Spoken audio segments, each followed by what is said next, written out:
الشيطان الرجيم بسم الله الرحمن الرحيم. No creature is there crawling on the earth, no bird flying with its wings, but they are nations like unto yourselves. We have neglected nothing in the book, then to their Lord they shall be mustered.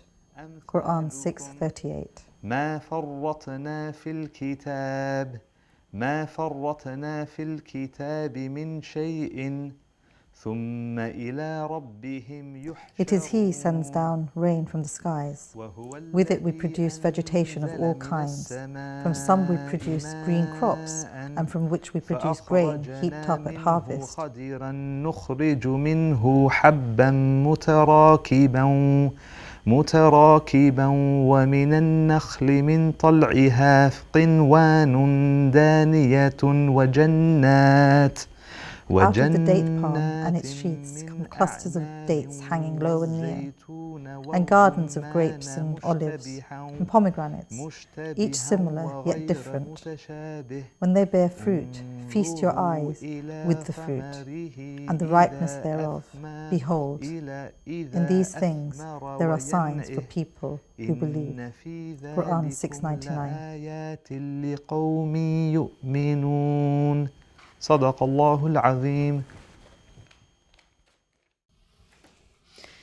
So that reading, that interpretation tells me how deeply rooted your respect is for nature, for the environment, for this amazing gift that you've been given. And I suppose I want to know why you need to work with other faiths, why this celebration of faith groups and the environment is so important to you. I think what we need to really understand, Miranda, is the fact that we're all in it together. We've only got one planet, and we need to be working together to, protect our planet and, our environment. And if we just, work in silos, whether it's Christian faith, Muslim faith, Hindu faith, whatever, where are we going to go? Where are we going to get? We need to really recognise that. As faiths coming together with shared values and having a respect and empathy and love and celebration, as you mentioned, of nature and the environment, that's the only way to move forward. And if we're looking at the climate catastrophe coming up in 10 years, 9 years, it's a very short time. When the Paris agreements came out, we were all really, really excited, and then Poland, Krakow 2018 came, and it was just downhill. And I'm really hopeful, and I think that's the thing that faiths bring. We bring hope, and I'm really hopeful that next year, with COP26, we'll have something positive. And I think it's very, very timely that we're celebrating the earth, and faiths coming together to celebrate the earth and our planet and our interconnectedness as humans to nature and biodiversity. And I think that's something that's very, very important. Coming from a non-faith perspective, I wonder how hard it is for the different faiths to put their differences aside and find common ground when we're all trying to find ways of working together. There is so much common ground because we all have the same fundamental views on protection of the environment and nature. But do you find it a challenge when you're working with different communities to put differences aside and find a way of working together? What I find is it's the politicians and others who have agendas that want to, really show the differences.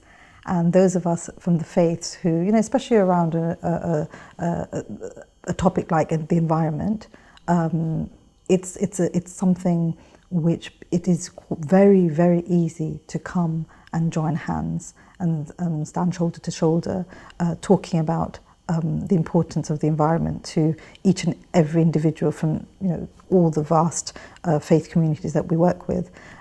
So we really need to challenge the media, who are always putting the bad stories and the negativity and the differences and highlighting those rather than the celebration.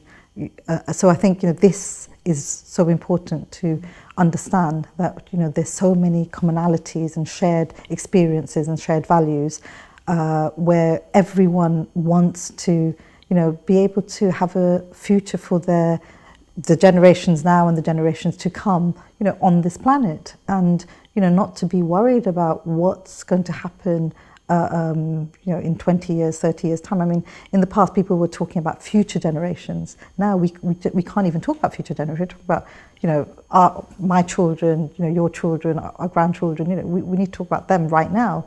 And what are we leaving for them? You know, what is it that we can impose on the politicians and make them understand, you know, how vital it is to think about the environment.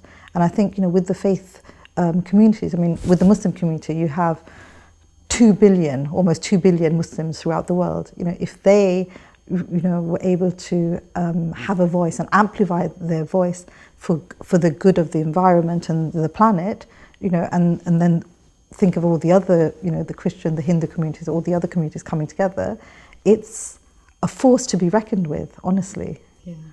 And I feel slightly embarrassed from an environmental point of view that we haven't really engaged with faith communities up until now. I know there have been attempts in the past, but things haven't really come to a really good conclusion. And I feel very excited about the fact that we are finding ways of working together. But I almost want to apologise the fact that we haven't really engaged you at all. But do you see that as a partnership that's going to work? That we're not going to be arguing about the nitty gritty things. That actually we're all looking at the bigger picture together, and we really can benefit from working together. Inshallah, I'm very confident that it is a partnership that we can bring together and can work. I mean, just, you know, the work of Martin Palmer and Alliance of Religions Conservation, you know, the fruition of what's happening today, you know, with Faith Invest and INCR, and I hope I get the acronyms right, but, you know, UNEP and others.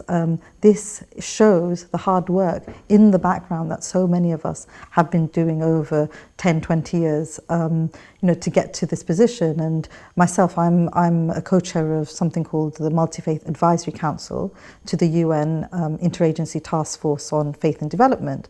And this has been running now for about two years now. But just to get to that stage of actually forming this MFAC has taken 10 years. And, you know, the UN is now taking us so much more seriously. And the reason they're doing that is because they realize that the Millennium Development Goals, you know, they didn't achieve all the goals that they were targeting. And since 2015, when they introduced the Sustainable Development Goals of the UN, you know, they're realizing that they can't do it alone. And I think that recognition, as you yourself said, you know, that, you know, understanding that the faith communities have something valuable to contribute, I think that recognition itself is really important. Unfortunately, you know, we're not there yet, but, you know, it's a journey. You know, it's a journey, and I think, you know, your contribution, my contribution to that journey, it's not insignificant. You know, I mean, for me, when I first came into, you know, the climate change environment and, you know, all of these sort of things, I'm not a religious scholar, you know, I'm no expert, but I'm just a mother who really felt that it was important that I, you know, do something. And so, you know, when I turned up at meetings and there was myself and another, say, 10 middle-class white women, you know, I was like, oh, where's the diversity here, you know?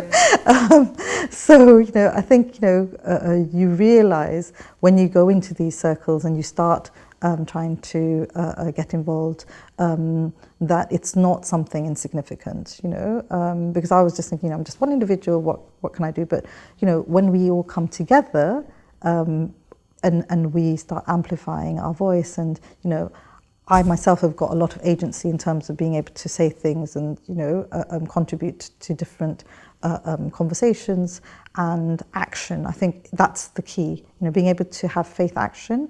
And I think, you know, with the 7-year Muslim plan that came out in 2009, among so many other plans, that was significant because, you know, we had an opportunity to actually think about actions that we as Muslims could do, and so that came out. Now, hopefully we'll I think it's in 1 year time we'll be having the 10-year faith plans, which is being discussed.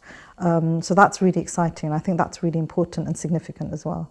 So you talked about diversity, and I'm acutely aware of the fact that, especially in the UK, conservation, environmental organisations are dominated by a very white, mostly middle class element. And again, I want to know how you feel that you fit into this, and how maybe what a challenge there is in for us to embrace diversity a bit more, but also for you to be involved in a conservation movement which is very white based, white dominated.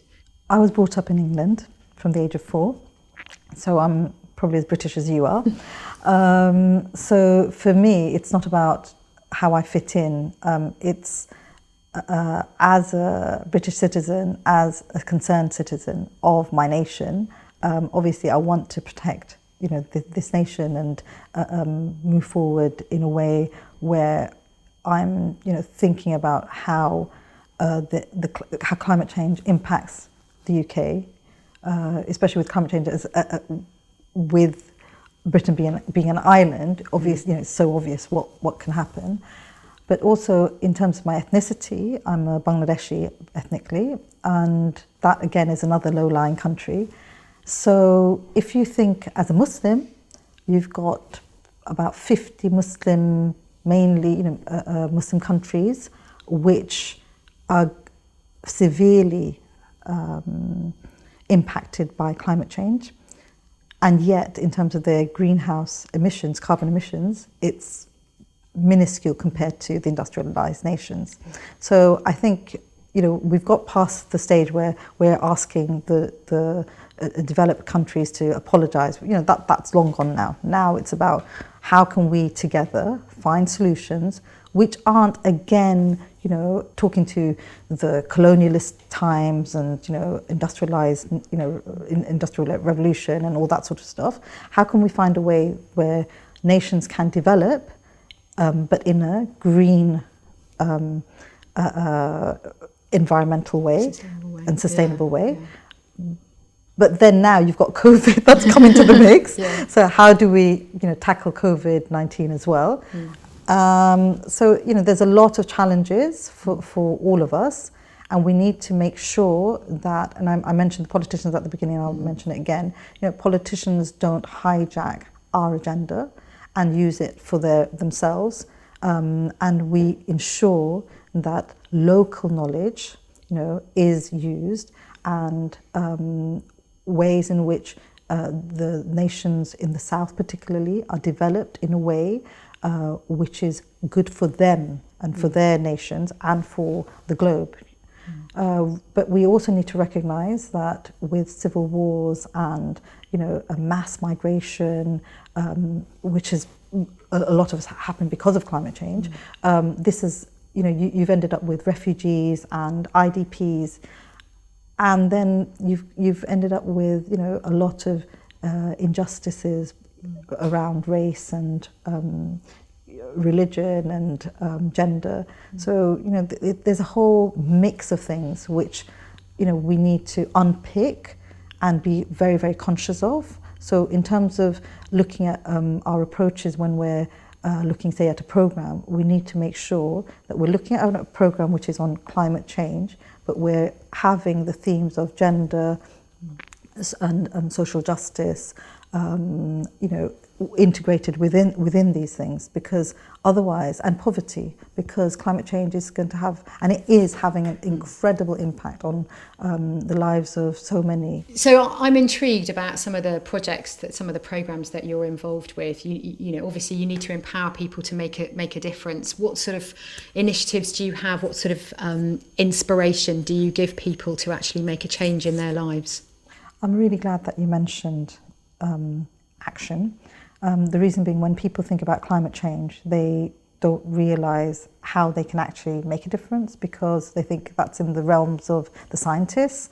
So what's very, very important is to give people bite-sized things that they can actually, get their teeth into. So whether it's localized or national, things that they can really be involved in. And as someone from the Muslim faith, one of the key things that all Muslims, are obliged to do if they're in good health is to go on Hajj, which is to Mecca at least once in their lifetime.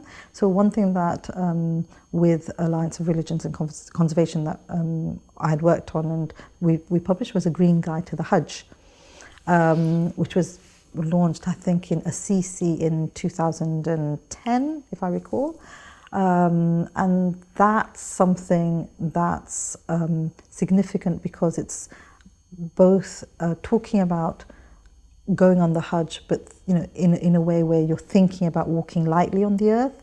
It's talking about balance. It's talking about less consumption. It's about also, before you go on the Hajj and when you come back, how you change yourself as a human being. So you're thinking more about your impact, you as an individual. And if you think about 3 million, convergence of 3 million not in COVID times, but normal times, people going to the Hajj. So you can imagine, about 100 million plastic bottles that are, thrown, and it takes the Saudi government maybe about a month just to clear up all the rubbish and things like that. So there's a lot of interventions that we sort of suggested in the Green Guide to the Hajj. I also wanted to ask you about your work with the farming community as well, and how important it was to talk to people through their faith in farming. Can you tell me a little bit about that as well?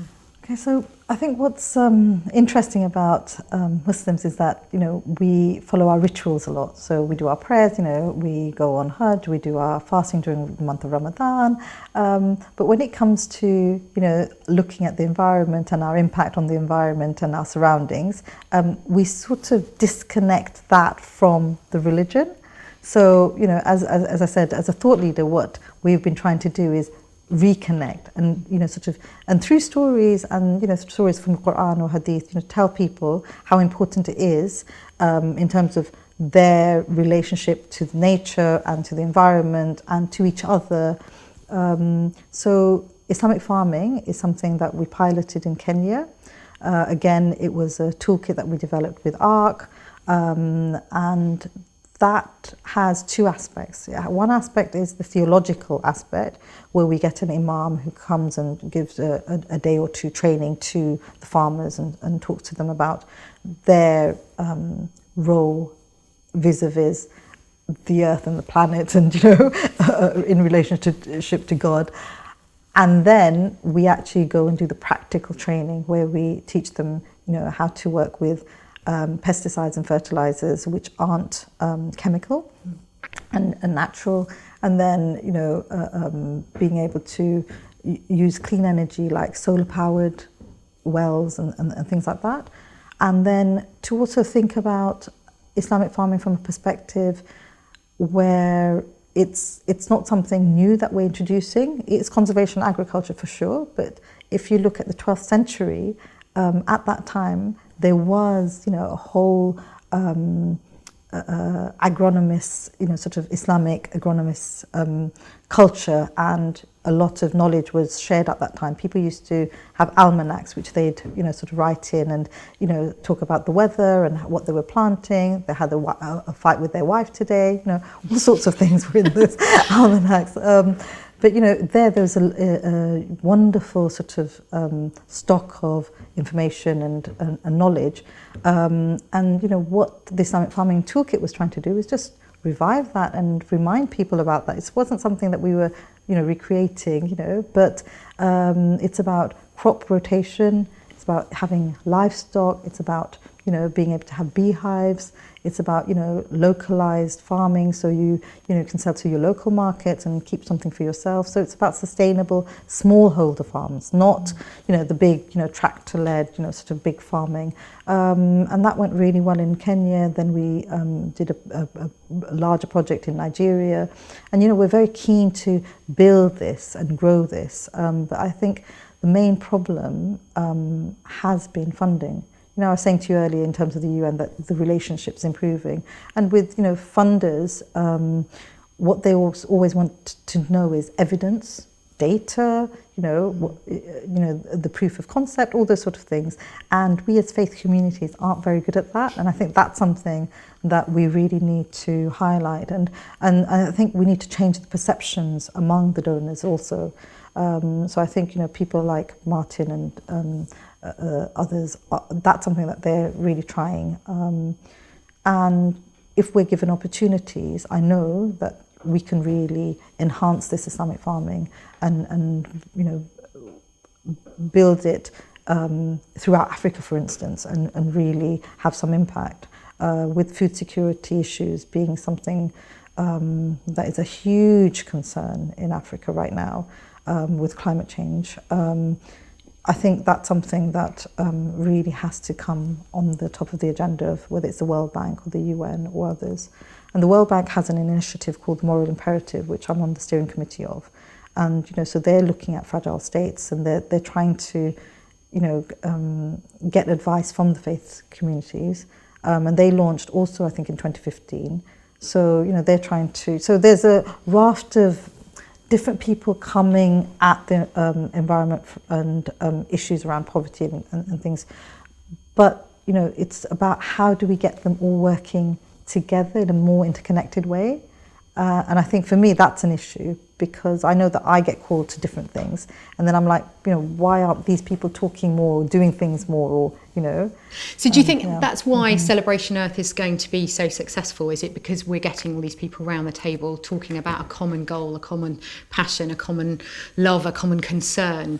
Or are there still too many differences for us to move forward together as different groups together? I think because you've got one focus, I think it'd be amazing. It's going to be brilliant. I think it's really, really significant and important. And I think, what comes out of this is, what will keep the legacy going. I think legacy is also always very important as well. And finally, I think I'm intrigued about what, as a conservation group, we can learn from your religion, your belief, your faith, your respect for the environment, what we may have forgotten about, and not just Islam, but all the different faith groups as well. Are there things that we can learn about what we need to do as far as respect for the environment is concerned? Are there things that we've forgotten because we've got too tied up with science and data, that we can be more sympathetic to you about? I think what we need to remember is, what I keep harping back to is that we're all in it together. So it's not about what we can teach you, it's what we can do together and get solutions together, because everyone has something different to bring to the table. So, that's what's important. So if we can join our, forces and then do something bigger and better, I think that's the way forward. So I think, with us as faith communities, what we bring is spiritual intelligence as well as emotional intelligence to the table. And I think that's very, very significant. We bring empathy. I mean, one of the things that Prophet Muhammad ﷺ said was how important it is to not let your neighbor go hungry while you were, feeding yourself. So always think of your neighbor, think of each other, so, I'm your neighbor, you're my neighbor, and we need to be looking out for each other. And I think, that level of kindness and thoughtfulness is something that the faith communities are good at bringing. So, when you marry that with science, and then you look at, I think the World Bank uses the word human capital. If you think of human capital, how can you ensure that, humans are giving dignity, respect and honor, and also nature is, when we're looking at nature, we're treading lightly and we're taking care of nature and we're not being greedy. I think the bottom line is all of us have to move away from this greed and me and consumerism sort of mentality. We need to start thinking about us as a whole as as a planet, and all aspects, whether it's our spiritual side, our financial side, our health, all of these things are important. We need to be thinking about each other, and working together, and there's a lot that we can learn from each other. Thank you. Brilliant, thank you.